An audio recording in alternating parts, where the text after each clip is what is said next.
Maya Collins sat in the back row of the Galactic Council chambers, her resting on her lap. Around her, representatives from 40 different species argued about trade routes and territorial boundaries. She had been sitting in this same spot for 3 years now, and not one alien diplomat knew her name. That was exactly how she wanted it. The council chamber was massive, built to accommodate species of all sizes. The ceiling stretched high above, displaying a holographic map of the galaxy. Rows of seats curved in a semicircle, each occupied by beings that came in every color and shape imaginable. Some breathed oxygen like Maya. Others sat in specialized environmental suits filled with methane or ammonia. At the front of the chamber, Ambassador stood at the human podium. He was a tall man with graying hair and the patient demeanor of someone who had spent decades in diplomatic service. His voice carried through the translation system as he addressed the council. "We request permission to establish faster trade routes through the sector," said. "This would reduce travel time between Earth and the outer colonies by 30%. A deep rumbling laugh echoed through the chamber. Commander of the Empire rose from his seat. There were reptilian, standing over 7 feet tall with scales that gleamed like polished bronze. His yellow eyes fixed on with barely concealed contempt. "The humans want shortcuts now," said. His voice was a low growl that the translators turned into mocking words. "Perhaps if your species had developed proper engine technology instead of stumbling into our galaxy with outdated fusion drives, you would not need to beg for favors." Several other species made sounds of agreement. They clicked their mandibles. The delegates shifted in their seats, their crystalline bodies chiming softly. Maya watched it all without expression. Her fingers moved across her, taking notes that no one would ever read. To anyone observing, she looked like a junior assistant doing busy work. She wore a simple gray suit that matched the boring functionality of human diplomatic attire. Her dark hair was pulled back in a plain style. Everything about her screamed unremarkable. Kept his composure despite the insult. "We come before this council in good faith," he said. "Humanity seeks only peaceful cooperation." "Peaceful cooperation," repeated, his translator dripping with sarcasm. "Tell me, Ambassador, how many wars has your species fought among yourselves? How many millions have died on you before you even reached the stars?" Maya's jaw tightened slightly, but she kept her eyes on her. "Our past conflicts have taught us the value of peace," replied carefully. "We share this history openly as a sign of our commitment to learning from our mistakes." A counselor spoke up. They were small, barely 4 feet tall, with large eyes and gray skin. "Perhaps the humans should focus on protecting their own colonies before seeking expansion. There have been reports of pirate activity near their settlements." "We have adequate defenses," said, though Maya could hear the doubt in his voice. It was a lie, and everyone in the chamber knew it. Humanity's small fleet was spread thin across dozens of worlds. Earth Command struggled to maintain patrol routes, let alone mount serious defensive operations. Laughed again. "Adequate, what a delightfully diplomatic word." He leaned forward, his claws scraping against his podium. "I have seen reports of your military capabilities, Ambassador. 3 destroyers defending an entire sector. Cargo ships modified with civilian-grade weapons. You call this adequate?" "The Empire has 20 times our population and a 1,000-year head start on ship construction," said, his patience wearing thin. "We are doing the best we can with what we have." "Then perhaps you should have stayed in your own system until you were ready to play with the adults," said. The chamber filled with various sounds. Some species clicked in amusement. Others remained silent, watching to see how the humans would respond. Maya knew that many of them were wondering the same thing had said aloud. Humanity had joined the galactic community too early, too weak, too unprepared. They had no idea how wrong they were. Took a breath and tried a different approach. "If the Council would simply review our proposal, you would see that the new trade route benefits multiple species, not just humanity. The merchant guilds would save significant fuel costs. The medical shipments to the outer rim would arrive weeks faster." "We will review your proposal," said dismissively, "in approximately 6 months, after we complete our scheduled military exercises." "Military exercises?" His voice sharpened. "In which sector?" "The sector," said, his mouth curling into what might have been a smile. "The same routes you wish to use for your trade. We have decided to conduct large-scale fleet maneuvers in that region. For security purposes, you understand." Maya's fingers stopped moving on her. She looked up for just a moment, her eyes focusing on with an intensity that would have startled anyone paying attention. But no one was paying attention to her. His face went pale. Those routes passed directly by 3 human colonies, New Dakota, Harmony Station, and the research outpost at 7. Thousands of civilians live in that region. Then I suggest your civilians stay clear of designated military exercise zones, said. We would hate for any unfortunate accidents to occur. The threat was clear. Maya could see his hands gripping the edges of his podium. She willed him to stay calm, to not give the reaction he wanted. After a long moment, relaxed his grip. When will these exercises begin? Asked. 3 weeks from today, said. We will file the proper notices with the council, of course. Everything will be perfectly legal. Perfectly legal, Maya thought, and perfectly terrifying for anyone caught in the crossfire. They had been pushing boundaries for months now, testing humanity's responses. Each time they got bolder. Each time the council looked the other way. The session continued for another hour. Other species presented proposals and complaints. Trade agreements were discussed. Border disputes were mediated. Through it all, Maya sat in her back row seat, watching and listening. When the council finally adjourned, the chamber emptied quickly. Diplomats gathered in small groups, speaking in low voices. The delegation left together, laughter echoing behind them, collected his materials with slumped shoulders.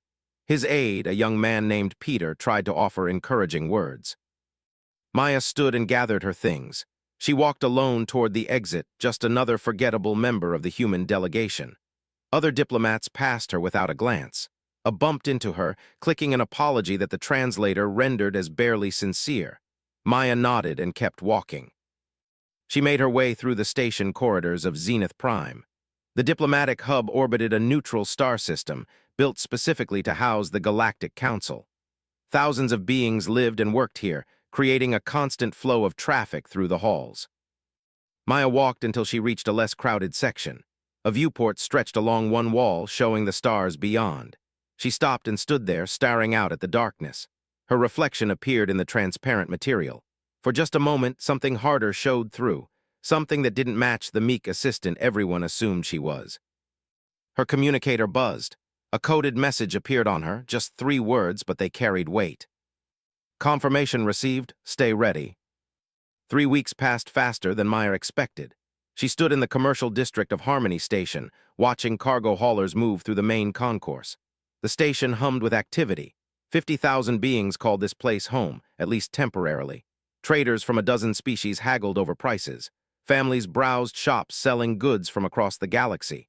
Children of various species played together in the common areas while their parents conducted business. 8,000 humans lived on Harmony Station. Some worked the docks. Others ran restaurants and shops. Still more served as crew on the merchant vessels that docked here daily. It was a peaceful place, far from Earth, but still feeling like home. Maya was here for a trade conference. At least that was her official reason. She wore civilian clothes today, simple pants and a jacket that helped her blend into the crowd. Her hung from a strap over her shoulder. To anyone watching, she looked like just another human merchant checking inventory lists. Station Administrator Greg Palmer walked past, talking rapidly into his communicator. Palmer was a broad-shouldered man who had run Harmony Station for 5 years. He knew most of the human residents by name and took his job seriously. Maya had spoken to him twice during her 3-day stay, both times exchanging pleasantries about the conference. He had no idea who she really was. The station's alert system crackled to life. A calm, automated voice spoke through the speakers. Attention! Military vessels have entered the system. All civilian traffic is advised to maintain current positions until further notice. People stopped and looked up at the speakers. Conversations died down. Maya felt her muscles tense, but she kept her expression curious rather than alarmed. Around her, other humans exchanged worried glances. Military vessels? Someone nearby asked. Who's military? The answer came 30 seconds later when Palmer's voice replaced the automated system. He didn't sound calm anymore. This is Administrator Palmer. Empire ships have entered the system and are not responding to hails. All personnel should move to designated safe zones immediately. This is not a drill. The crowd erupted into chaos. People ran in different directions, some heading for their quarters, others rushing toward the docking bays. Parents grabbed their children. Shop owners began shutting down their stalls. The orderly peace of Harmony Station shattered in an instant. Maya moved against the flow of the crowd. While others ran away from the outer sections, she walked calmly toward them. Her hand reached into her jacket, finding the small emergency kit she always carried. Inside was a compact tool that looked like a standard repair device. It wasn't. The first explosion rocked the station. Maya grabbed a railing to steady herself as the deck tilted. Emergency lighting activated, bathing everything in red. The hull breach alarms started screaming. "All defensive platforms destroyed," Palmer's voice announced, now edged with panic. "Multiple hull breaches in sections 7 through 12. Evacuation protocols are in effect. Proceed to escape pods immediately." Maya ran now, but not toward the escape pods. She headed for the nearest maintenance corridor. The crowds thinned as she moved deeper into the station's infrastructure. Another explosion shook the walls. Somewhere close by, she heard the hiss of atmosphere venting into space. A family stumbled into the corridor ahead of her. A father carried one child while his partner pulled another by the hand. The smaller child was crying, its large eyes wide with fear. They looked lost. "This way," Maya called to them. She pointed back the way she had come. "Follow the blue emergency lights to Section 3. The escape pods there are closest." "Thank you," the father said in heavily accented English. They hurried past her. Maya continued deeper. She reached a security station that had been abandoned. The door hung open, and the terminal inside still glowed with active displays. She slipped inside and locked the door behind her. Her fingers flew across the keyboard. The meek assistant was gone. The woman who sat at this terminal moved with absolute confidence, entering commands faster than most trained operators could follow. Security codes fell away as she accessed restricted systems. Her clearances were military-grade, hidden under layers of diplomatic credentials. The station's sensor feeds appeared on the screen. 6 fighters circled Harmony Station like sharks. They had already destroyed the defensive platforms, simple weapons designed to deter pirates but useless against military craft. Now the fighters were targeting the escape pods as they launched. Maya's jaw clenched. They were killing civilians deliberately. She pulled up the weapon systems. Harmony Station had a few defensive turrets, mostly old models that hadn't been fired in years. The automated targeting systems were offline, probably damaged in the initial attack. Maya switched to manual control. Her communicator buzzed. Palmer's voice came through on the station-wide emergency channel. "We have multiple casualties. Medical teams can't reach the wounded in sections 9 and 10. All security personnel, we need help." Maya tapped her communicator. "Administrator Palmer, this is Maya Collins. I'm in Security Station 4. I have access to the defensive turrets."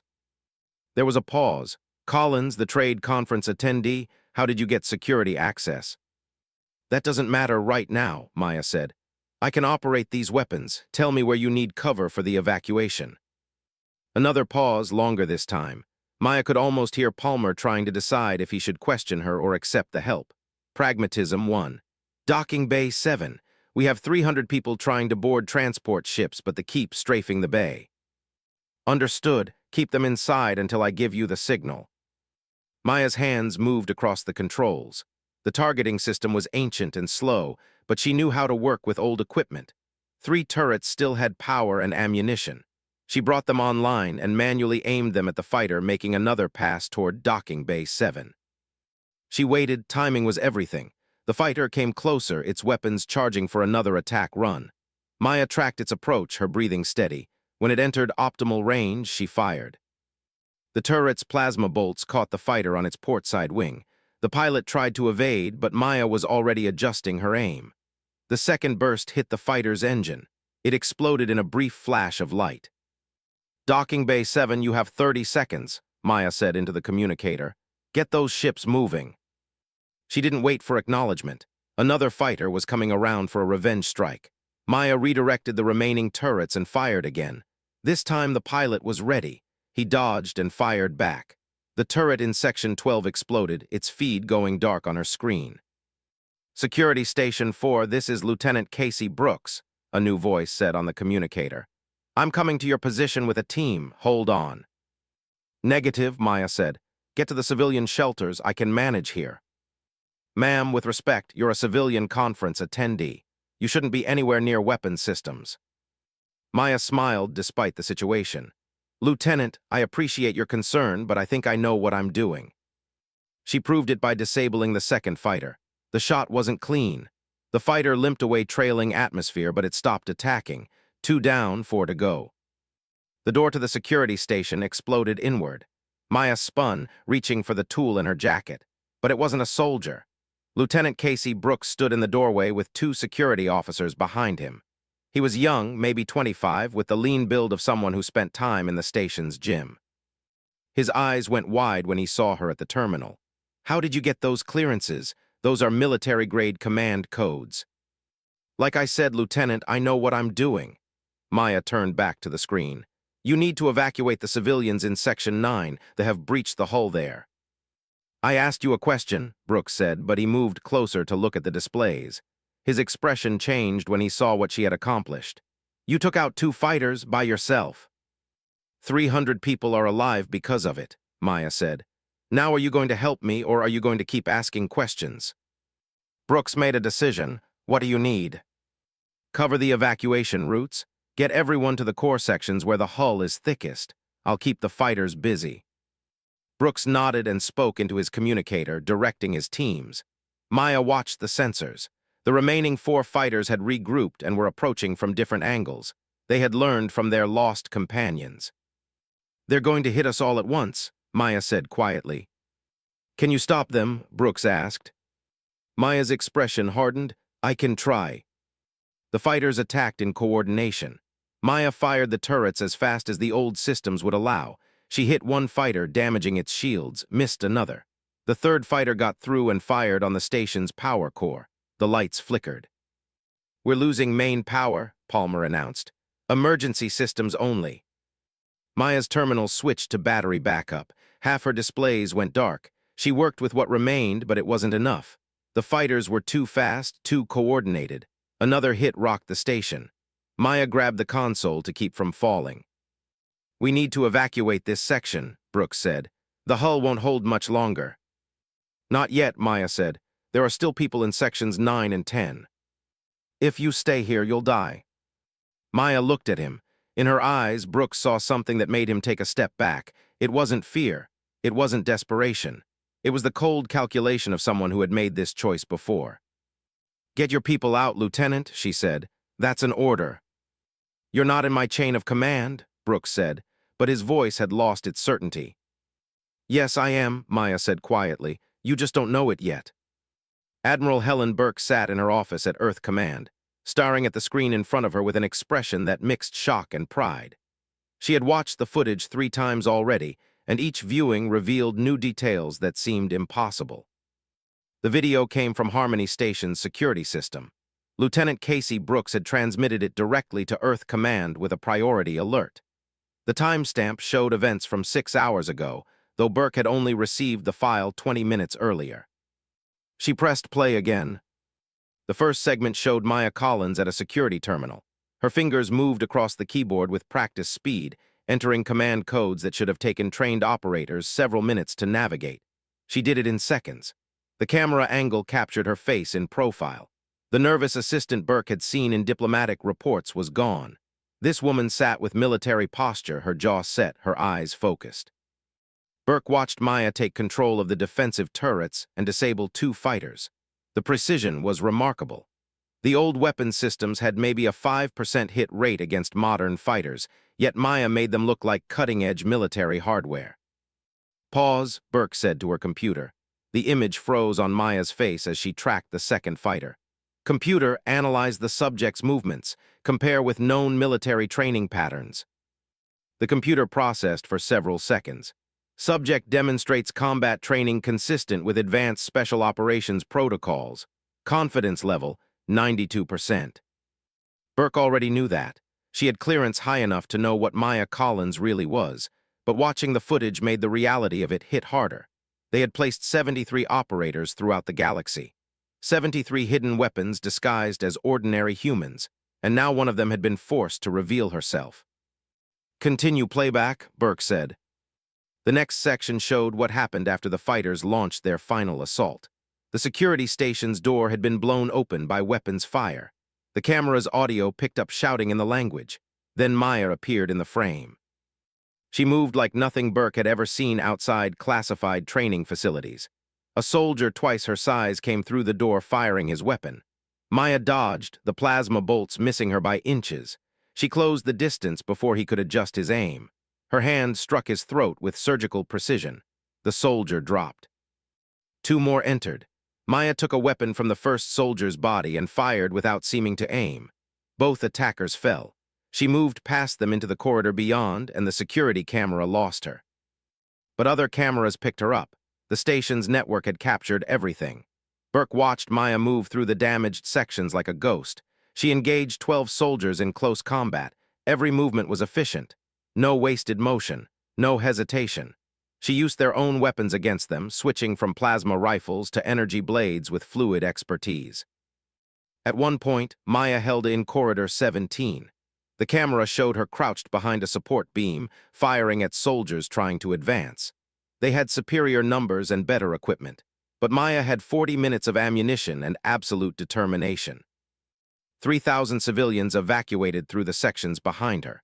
Families with children, elderly who moved slowly, injured humans being carried by their friends.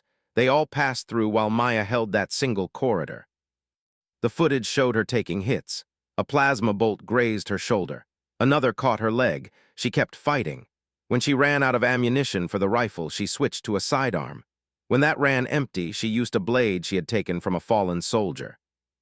27 enemies fell before human reinforcements finally arrived. By then, Maya was barely standing. The camera caught her leaning against a wall, blood on her uniform, breathing hard. Lieutenant Brooks appeared with a medical team. Maya said something to him that the audio couldn't pick up clearly. Then she collapsed. Burke stopped the playback. She sat back in her chair and rubbed her eyes. The video had already leaked. Brooks had sent it through standard channels, which meant dozens of people had seen it before reaching her desk.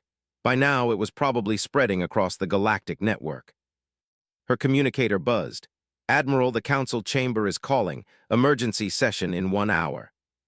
"Of course they are," Burke muttered. She stood and straightened her uniform. This was going to be bad. The Galactic Council chamber looked different when accessed by hologram. Burke's projection appeared at the human podium, but she could see all the other species gathered in their seats. The chamber was fuller than usual. News of the Harmony Station incident had spread fast. Commander stood at the podium. His expression was furious. "The humans have deceived this council. They have placed military operatives in civilian positions throughout the galaxy. This is a violation of every treaty we have signed."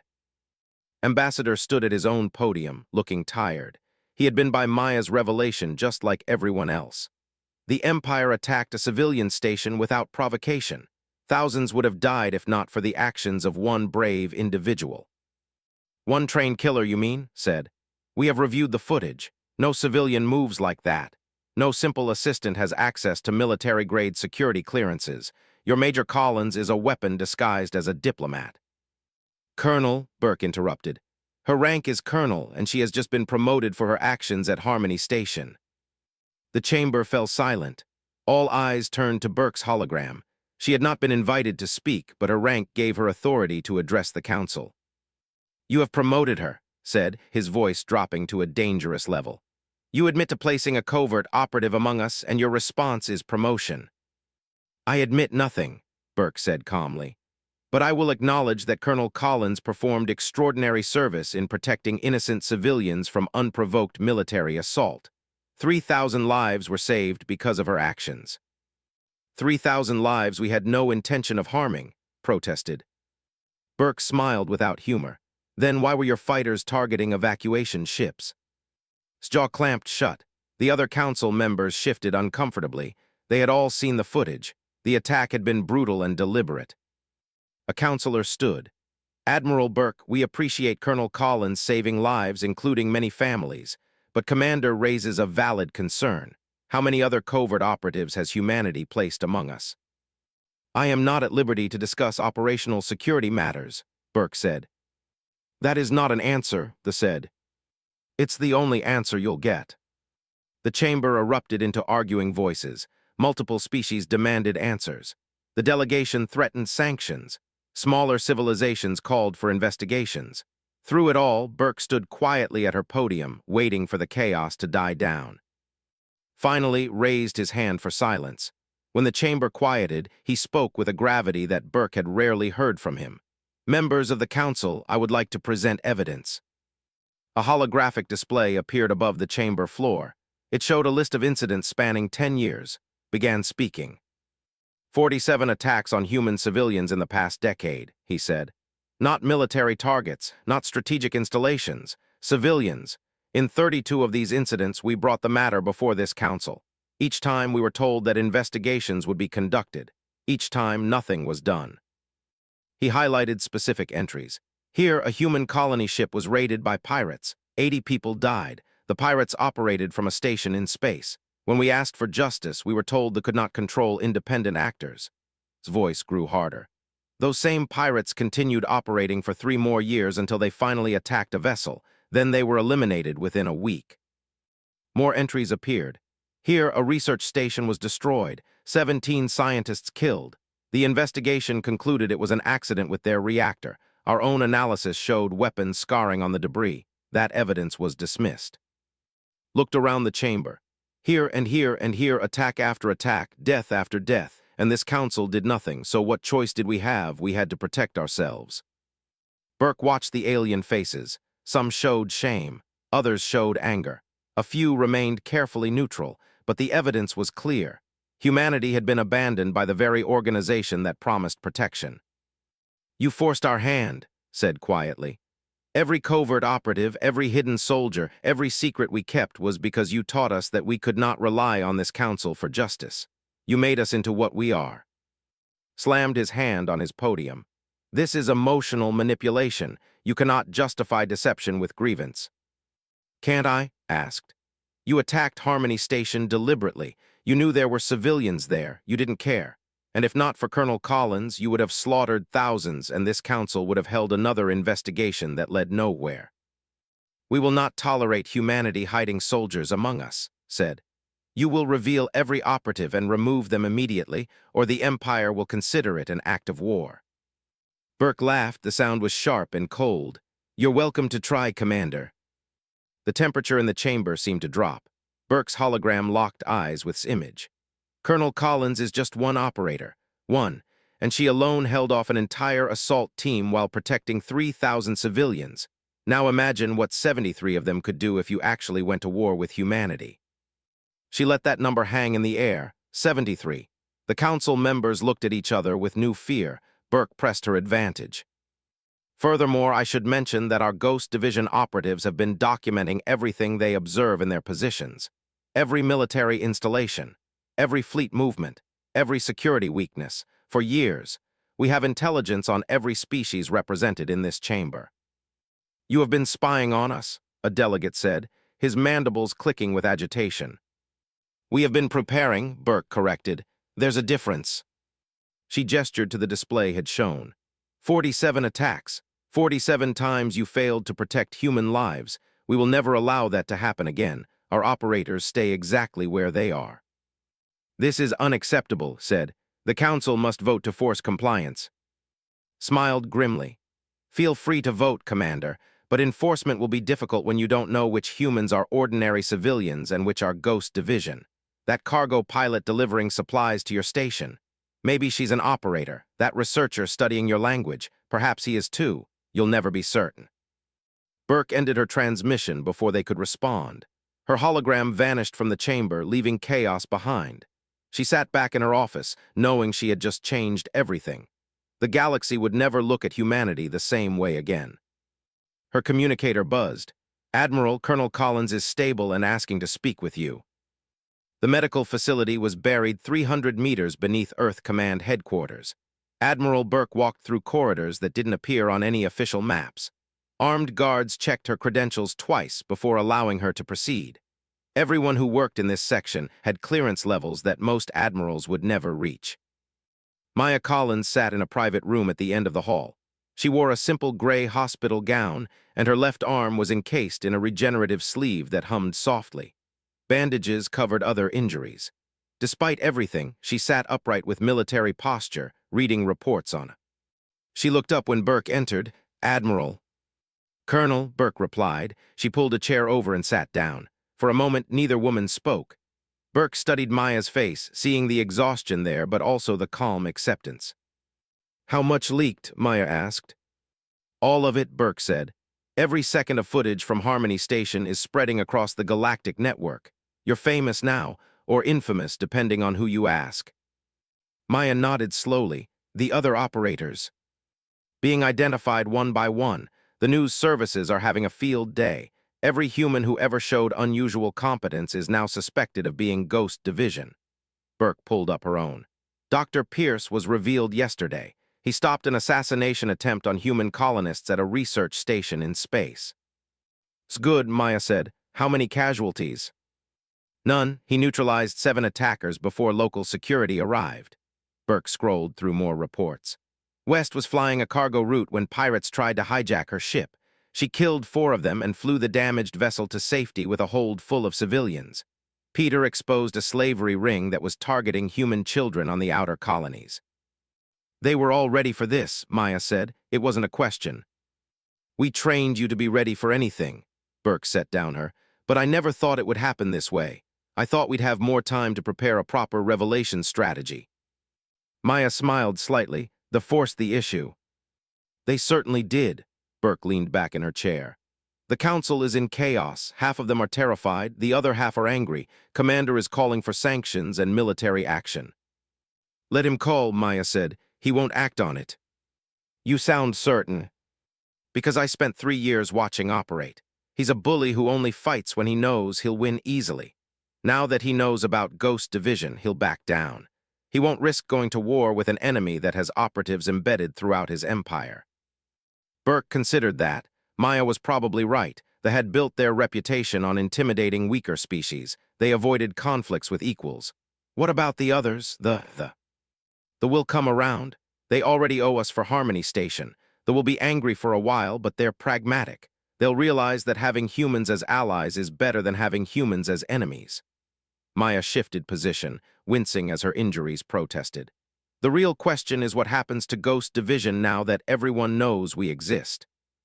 That was exactly why Burke had come. She pulled out a secure and handed it to Maya. I've been meeting with the Joint Chiefs and civilian leadership. We have a proposal. Maya read through the file. Her eyebrows rose slightly. You want to make Ghost Division public, an official special operations unit. Not just that, we want to expand it. Train more operators, be open about what we're doing. Burke watched Maya's reaction carefully. The secrecy was always temporary. We knew that eventually the galaxy would learn about you. Now they have, and the situation has changed. How so? Smaller civilizations are reaching out. They proposed a formal alliance yesterday. 3 other species have asked if we would consider training their military personnel in human combat techniques. They don't fear us, Maya. They want to learn from us. Maya looked skeptical. They want to learn how to be like Ghost Division. They want to learn how to protect their civilians the way you protected the civilians at Harmony Station. They saw one human hold off an assault team that should have killed her in seconds. They saw you buy time for 3,000 people to escape. That kind of dedication and skill impresses them. We're not teachers, Maya said. Maybe it's time we became them. Burke took back the, think about it. For 15 years we've been hiding, watching, gathering intelligence. What if instead we used that experience to build something bigger? A joint task force. Multiple species learning to work together. All focused on protecting civilians and preventing the kind of violence they tried to inflict. Maya was quiet for a long moment. Burke could see her thinking through the implications. Finally, she spoke. What about the operators who want to stay in the shadows? Not everyone is ready to step into the light. They don't have to. We'll always need intelligence officers and covert operators. But those who want to train others, who want to build bridges instead of hide behind them, they'll have that option. Burke stood. I'm offering you command of the program, Maya. You'd build this from the ground up. Me, Maya shook her head. I'm just one operator. There are others with more experience. You're the one who held that corridor. You're the one the galaxy saw refusing to abandon civilians even when it would have been easier to run. That makes you the perfect choice. Burke moved toward the door. Think it over. You have time to heal first. After Burke left, Maya sat alone with her thoughts. The room was quiet except for the hum of medical equipment. She looked down at her injured arm, thinking about everything that had happened. She had joined Ghost Division at 23 years old, fresh out of advanced combat training, full of idealism about protecting humanity. The surgeries and enhancements came next. Months of recovery learning to control her new abilities, years of training in weapons, tactics, languages, and cultures. Then the assignment came: pose as a diplomatic assistant, watch and wait, protect humanity's interests from the shadows. For 3 years she had played that role, sitting in council chambers taking notes while aliens insulted her species, attending boring trade conferences, pretending to be weak and forgettable. It had been lonely work. She couldn't tell anyone who she really was, couldn't form real friendships. Every relationship was built on lies. But at Harmony Station, everything changed. For 40 minutes she had been herself. No pretending, no hiding. Just Maya Collins doing what she was trained to do, and 3,000 people lived because of it. Her communicator buzzed. A message appeared from Lieutenant Casey Brooks. "Colonel Collins, I wanted to thank you personally. My sister was on Harmony Station with her family. They made it out because of you. I don't understand what you are or why Earth Command sent you there, but I'm glad they did." Maya read the message twice. Brooks had stayed with her during the fighting. He could have evacuated, but he chose to remain at her side. That took courage. Real courage, not the enhanced combat abilities that Ghost Division provided. She wrote back, "Lieutenant Brooks, you honored your duty to protect civilians. That's all any soldier can do. Thank you for standing with me." Over the next week, more messages arrived. Families from Harmony Station sending thanks. Other Ghost operators reaching out through secure channels. Some were excited about the possibility of stepping into the light. Others were nervous about losing the anonymity that had kept them safe. Maya received a message from Dr. Pierce. "I heard about Burke's proposal. Teaching instead of hiding, I like it. I'm tired of pretending to be someone I'm not." Another message came from West. "If you build this program, I want in. I've been flying cargo routes for 4 years. Time to do something more meaningful." Maya realized something as she read through the messages. Ghost Division had always been about protection. Protecting humanity, protecting civilians, protecting the innocent from those who would harm them. Making the program public didn't change that core mission. It just meant they could be more effective at it. 2 weeks after Harmony Station, Maya stood before the Galactic Council once more. But this time, she wore her full military uniform. Colonel's insignia gleamed on her collar. Her injuries had healed thanks to the advanced medical technology available to Ghost operators. She looked every bit the soldier she had always been. The council chamber was packed, every seat filled. Additional observers crowded the galleries. News drones hovered near the ceiling, recording everything. The galaxy wanted to see what the revealed Ghost operative would say. Maya walked to the human podium with measured steps. She could feel every eye in the chamber following her. Commander glared at her with undisguised hatred. The delegates watched with curiosity and gratitude. Other species showed fear, respect, or calculation. Ambassador introduced her. "Distinguished members of the Council, I present Colonel Maya Collins of Earth Defense Forces, Ghost Division." Maya stood at the podium and looked around the chamber. When she spoke, her voice carried authority that the timid assistant had never shown. "For 3 years I sat in this chamber. I watched debates. I took notes that no one read. I was invisible to most of you. Some of you bumped into me in hallways and never apologized because you didn't see me as important enough to notice." She paused. "That was exactly what I wanted. My job was to observe, to learn, to understand how this council operated." Made a sound of disgust, Maya turned her gaze to him. "Commander, you and I have been in the same rooms many times. You never looked at me once. You insulted humanity while I sat 10 meters away. You called us weak, unprepared, not worthy of respect." Maya's expression hardened. "At Harmony Station, you sent soldiers to kill civilians. I stopped them. 27 warriors fell trying to get past one human woman. Does that seem weak to you?" Said nothing, but his hands gripped his podium tightly. Maya addressed the full council. "Ghost Division exists because humanity learned a hard lesson. We learned that we cannot rely on others to protect us. We learned that this council values politics over justice. We learned that if we wanted to survive in this galaxy, we had to be stronger than anyone expected." "You deceived us," a delegate said. "We protected ourselves," Maya corrected. "There's a difference. We didn't attack anyone. We didn't threaten anyone. We simply made sure that if someone attacked us, we could respond effectively." She gestured to the displays around the chamber. Ambassador showed you 47 incidents where humans were attacked and this council did nothing. I can show you 20 more that never made it to official reports. Children kidnapped, colonies raided, ships destroyed. Each time we came to you asking for help, each time we were dismissed. A counselor stood. Colonel Collins, my family was on Harmony Station. You saved my children's lives. For that, I thank you. But I must ask, what does humanity want now? Will there be revenge for these past failures? Maya shook her head. We don't want revenge. We want something better. We want to build a galaxy where ghost division isn't necessary, where civilians of all species can live without fear, where councils actually protect the weak instead of ignoring them. She pulled up a holographic display. Earth Command is establishing a new program, a joint task force combining Ghost Division operators with volunteers from any species that wishes to participate. We will train them in protection techniques, crisis response, and civilian evacuation procedures. The goal is simple: prevent incidents like Harmony Station from ever happening again. The chamber erupted into voices. Some species objected, others asked questions. The delegates smiled and nodded approval. Maya waited for silence, then continued. This program is voluntary. Any species can join or decline. But understand this, Ghost Division is not going away. We will continue protecting human interests throughout the galaxy. The only question is whether we do it alone or together. She stepped back from the podium. I've said what I came to say. The choice is yours. As Maya left the chamber, she passed close to the back row where she used to sit. The seat was empty now. Someone else would fill it. Probably another quiet assistant who would be ignored by the other delegates. 6 months had changed everything. Maya stood in the training facility on Luna Base, watching 47 beings from 17 different species work through combat drills. The facility had been built quickly once the Galactic Council approved the Joint Task Force program.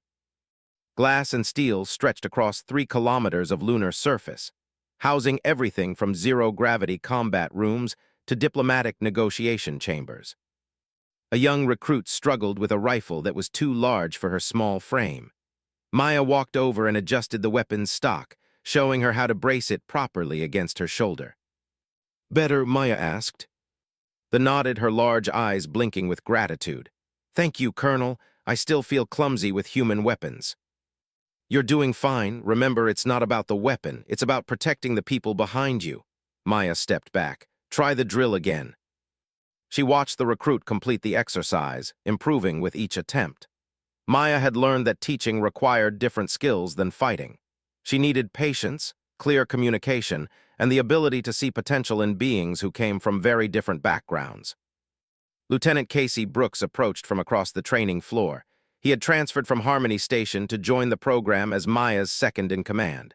The months had changed him too. He moved with more confidence now, comfortable in his role. Colonel, the afternoon session is ready. Also, you have a visitor. Who? Captain of the military. Maya felt tension coil in her stomach. That had been notably absent from the Joint Task Force. Commander had forbidden any citizens from participating, calling it collaboration with deceivers. But a captain coming here meant something had changed. Where is he? Observation Room 3. He came alone. Maya handed her to Brooks. Take over the morning drills. I'll handle this. She walked through the facility's clean corridors, noting how different it felt from the cramped security station at Harmony Station. That desperate fight seemed like another lifetime, though her body still carried scars from it. The regenerative treatments had healed most of the damage, but some marks remained. She considered them reminders of what she was fighting to prevent. Captain stood at the observation window, watching the training floor below. He was tall even for his bronze scales polished to military precision. His uniform bore decorations that indicated significant combat experience. When Maya entered, he turned and gave a formal bow. Colonel Collins, thank you for seeing me. Captain, Maya didn't bow back. She stood at ease, hands behind her back. I'm surprised to see an officer here. Commander made his position on this program very clear. Commander speaks for the Empire, not for every individual within it. Turned back to the window. I was at Harmony Station that day, not in the assault team. I commanded one of the fighters in orbit. Maya's expression hardened. Then you're responsible for targeting evacuation ships. I followed orders I should have questioned. His voice carried genuine regret. My daughter was on that station. She had traveled there with her mother for a cultural exchange program. I didn't know they were there until after the attack began. By then, it was too late to stop it. He pulled up a holographic image from his. A young child smiled at the camera, standing next to a female adult. Her name is, she's 7 years old. She survived because you held that corridor long enough for her evacuation ship to escape. Maya looked at the image, then at, "What do you want, Captain?" "Permission to join your program," met her eyes directly. "I can't change what I did. I can't undo the orders I followed, but I can learn to be better. I can learn to protect civilians the way you did." "The Empire will call you a traitor." "The Empire already questions my loyalty because I've spoken against attacking civilian targets. Would prefer if I resigned my commission. So I am offering it to you instead." Extended his hand in the human gesture of agreement. "Teach me to be the kind of soldier who protects children instead of terrifying them." Maya studied him for a long moment. She saw sincerity in his eyes, but also shame and determination. This was a soldier confronting his own failure and trying to make it right. That took real courage. She shook his hand. "Training starts tomorrow at 0600, don't be late." His relief was visible. "Thank you, Colonel." "Don't thank me yet. The training is harder than anything the military puts you through. And the other recruits know what your people did at Harmony Station. You'll need to prove yourself every single day." "I understand." After left, Maya returned to the training floor. Brooks walked over with a questioning look. "A captain just joined the program," Maya said. "The species that attacked Harmony Station?" Brooks's expression darkened. "Are you sure that's wise?" "No, but it's necessary." Maya watched the recruits below. "If we only accept people we're comfortable with, we'll never build something better than what exists now. Made mistakes. He's trying to correct them. That's more than most soldiers ever do." Brooks didn't look convinced, but he nodded. "Your call, Colonel." The next morning, Captain arrived at 0545. He wore simple training clothes instead of his uniform. Maya had him join the existing class of recruits. She watched carefully to see how the others would react. A human recruit named Daniel saw and stopped his exercise. "That's a soldier." "That's a recruit," Maya corrected. "Same as you." They tried to kill civilians at Harmony Station. Captain is not responsible for every action his species takes, just as you're not responsible for every mistake humanity has made. Maya's voice was firm. "We're here to learn to be better, all of us. If you have a problem with that, there's the door." Daniel looked like he wanted to argue, but he returned to his drill instead. Over the following days, the tension remained. Recruits gave a wide space. No one sat near him during classroom sessions. When he asked questions, responses came slowly, if at all. Maya watched and waited. This was a test not just for, but for the entire program. If they couldn't overcome old grudges and species differences, the whole project would fail. The breakthrough came during a zero-gravity combat exercise. Recruits worked in pairs, learning to maneuver in weightless conditions. Equipment failures caused one human recruit, a young woman named Lisa, to lose control of her maneuvering pack. She tumbled helplessly through the chamber, heading toward a wall at dangerous speed. Reacted instantly. He pushed off from his position, intercepted Lisa, and used his own pack to slow their momentum. They hit the wall together, but gently enough to avoid injury, had positioned his body to take most of the impact. Maya ended the exercise and reviewed the footage with the class. "Captain just demonstrated the core principle of this program. When someone is in danger, you protect them. You don't think about their species. You don't think about past conflicts. You act." Lisa approached after class. "Thank you for saving me." "It's what we're trained to do," replied quietly. "Still, you didn't have to, not after what happened." She extended her hand. "Friends." Looked surprised, then shook her hand. "Friends." After that, the walls began to break down. Recruits started asking about tactics. He shared his knowledge freely and in return learned human combat techniques.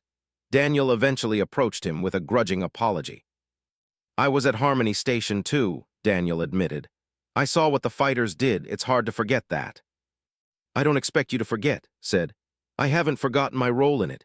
All I ask is that you judge me by my actions now, not by my past." Daniel considered that fair enough. 3 months into training, Admiral Burke visited Luna Base to review the program's progress. Maya gave her a tour of the facilities, showing off the recruits' improvements. They watched a mixed team complete a hostage rescue simulation. Humans and one working together with practiced coordination. "This is impressive," Burke admitted. "Better than I expected." "They're good people," Maya said. "They want to make a difference." "What about you? How are you handling the transition from operative to instructor?" Maya smiled slightly. "It's different. When I was hiding, I only had to worry about myself. Now I'm responsible for 47 beings who are counting on me to prepare them for the worst situations imaginable." "Having second thoughts?" "No, this is what Ghost Division should have been from the start." Maya gestured to the training floor below. "We spent 15 years hiding because we thought we had to face threats alone, but look at them. 17 species learning to work together, learning to protect each other. This is how we build a safer galaxy." Burke nodded. "The Council has noticed. 5 more species have applied to join the program. We might need to expand the facility." "Good. The more people we train, the fewer harmony stations will happen." That evening, Maya walked alone through the observation deck. Earth hung in the sky above the lunar horizon, blue and peaceful. She thought about the woman she had been 6 months ago, the invisible assistant taking notes in council chambers, the lonely operative who couldn't tell anyone her real name. "Colonel," a voice interrupted her thoughts. She turned to find the young recruit from the morning drills, the one who had struggled with the rifle. "Yes." "I wanted to tell you something. My family was on Harmony Station. My parents and younger brother. They survived because of you." The eyes were bright with emotion. "I joined this program because I want to be like you, someone who protects others even when it's dangerous." Maya felt something warm in her chest. "You're well on your way. Your scores have improved significantly." "Thank you," the hesitated. "Can I ask you something? When you were in that corridor holding off those soldiers, were you afraid?" "Terrified," Maya admitted. "Fear doesn't go away just because you're trained. You just learn to act despite it. That's what makes you brave." After the recruit left, Maya returned to watching Earth. She thought about all the ghost operators still out there, watching and protecting from the shadows. She thought about the recruits learning to do the same work openly. She thought about Captain trying to redeem himself. And she thought about the 3,000 people who lived because she had refused to run. Her communicator buzzed. Casey Brooks sending the next day's training schedule. Maya reviewed it, making a few adjustments. Tomorrow they would work on diplomatic negotiation under pressure. The day after, advanced medical treatment in combat conditions. Every day building toward the goal of creating protectors who could prevent violence before it started. The Galactic Council had established new protocols since the revelation of Ghost Division. Species were more careful now about threatening civilians. The Empire had pulled back from aggressive posturing. Smaller civilizations felt safer knowing that trained operatives stood ready to help them. But Maya knew the real victory wasn't in intimidation. It was in the training facility behind her. It was in 17 species learning to trust each other. It was in a captain choosing to protect instead of attack. It was in a galaxy slowly understanding that strength meant protecting the vulnerable, not exploiting them. She had sat among them once, unnoticed and unremarkable. Now she stood openly, teaching others to be what she had always been. A guardian, a protector, a soldier who understood that the greatest battles were fought not for conquest, but for the safety of those who couldn't fight for themselves. Maya turned from the window and headed back to her quarters. Tomorrow would bring new challenges, new lessons, new opportunities to build something better.